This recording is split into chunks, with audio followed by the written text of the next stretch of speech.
अब अलल पंख, अलल ध्यान दचा के, एक अलल पक्षी होता है उसको अनल भी बोलते हैं। अनल, अनल माने वायु, यानी वो आकाश वायु में ही रहता है, ऊपर नीचे नहीं आता। वो अंडे भी ऊपर ही दे देती है वो अलल पक्षी मादा, और उन अंडों को हवा में छोड़ देती है और ऐसे स्थान पर अंडे देती है, पैदा करती है कि नीचे केले के बन हो, केले के बन। तो केले कैसे फंसे रहा कर, केले के बना बनो आपस में बहुत लंबे लंबे बढ़ जाते हैं।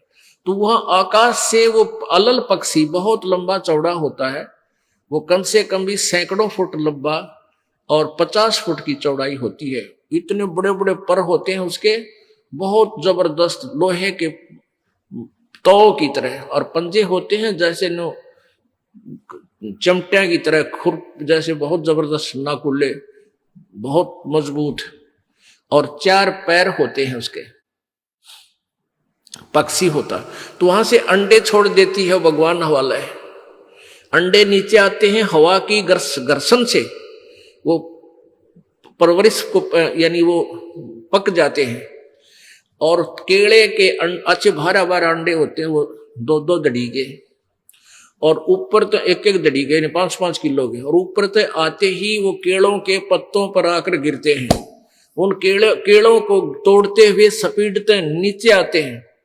तो केलों पर गिरने से, उन केले पर गिरने से, उन पेड़ों पर, तो उसकी स्पीड कम हो जाती है, और तो केले को तोड़ता हुआ वो आसानी से आकर नीचे पड़ता है और पड़ के फूट जाता है, उसमें से बच्चा निकल जाता है। वो बच्चा वहां फिर उस वन में घूमता है, फिरता है, चारा चरता है, और फिर कुछ दिनों में वो उड़ने लग जाता है, यानी परिपक्व हो जाता है, वो प्रफुल्लित हो जाता है, और वो उड़ उड़ कर देखता है, काफी दूर तक उड़ता है, फिर वापस आ जाता है। 1-2 साल तक वही रहता है उस वन में, उन पक्षियों के साथ भी घूमता है, अपने मित्रों के साथ जो दूसरे पक्षी होते हैं, अन्य जीव जंतुओं के साथ भी घूमता है, लेकिन उनमें उसकी मित्रता नहीं रहती है, क्योंकि उसको पता होता है कि मेरे माता पिता ऊपर हैं, यहां नहीं है।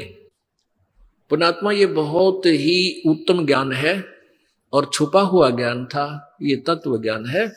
इसको समझाने के लिए बहुत से उदाहरण आपके समक्ष पेश करने पड़ते हैं, ताकि आत्मा अपने परमात्मा की तरफ आकर्षित हो जाए।